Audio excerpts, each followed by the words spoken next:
বর্ষাকালে লম্বা সময় জমি থাকে পানির নিচে, তাই কি চাষাবাদ থেমে থাকবে? মোটেও না। বর্ষাকালে ভাসমান পদ্ধতিতে সবজি চাষে কচুরিপানার মতো অপ্রয়োজনীয় এক উদ্ভিদকে ব্যবহার করছে বাংলাদেশের বুদ্ধিমান ও সৃজনশীল কৃষকেরা। অভিনব ও সফল কৃষি কৌশলের নাম ভাসমান দ্বীপ বা ধাপ পদ্ধতিতে চাষাবাদ।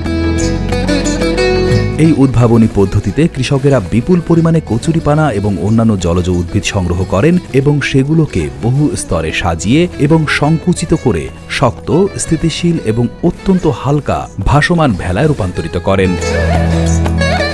এই ভেলাগুলোর ওপরে যখন পচনশীল জৈব উপাদান বা কাদা ছড়ানো হয় এবং সেখানে শাকসবজির বীজ বোনা হয়, তখন এই ভেলাগুলোই স্থায়ী চারা তৈরির ক্ষেত্র হিসেবে কাজ করে। এই পদ্ধতির সবচেয়ে গুরুত্বপূর্ণ বৈজ্ঞানিক দিকটি হল, জলজ উদ্ভিদ দ্বারা গঠিত এই ভেলাগুলো যখন পানিতে ধীরে ধীরে পচতে থাকে, তখন তারা অবিরামভাবে নাইট্রোজেন, ফসফরাস এবং পটাশিয়ামের মতো অত্যাবশ্যকীয় পুষ্টি উপাদান নির্গত করে। আমাদের ভিডিওগুলো মোহাম্মদ আব্দুল কাদের দেখছেন চাঁদপুর থেকে, বরিশাল থেকে দেখছেন মোহাম্মদ আল আমিন, কুমিল্লা থেকে দেখছেন মোহাম্মদ শামসু, জানে আলম দেখছেন সৌদি আরব থেকে, সৌরভ হোসেন দেখছেন কুমিল্লা থেকে। আপনি কোথা থেকে দেখছেন তা জানিয়ে দিন কমেন্ট বক্সে।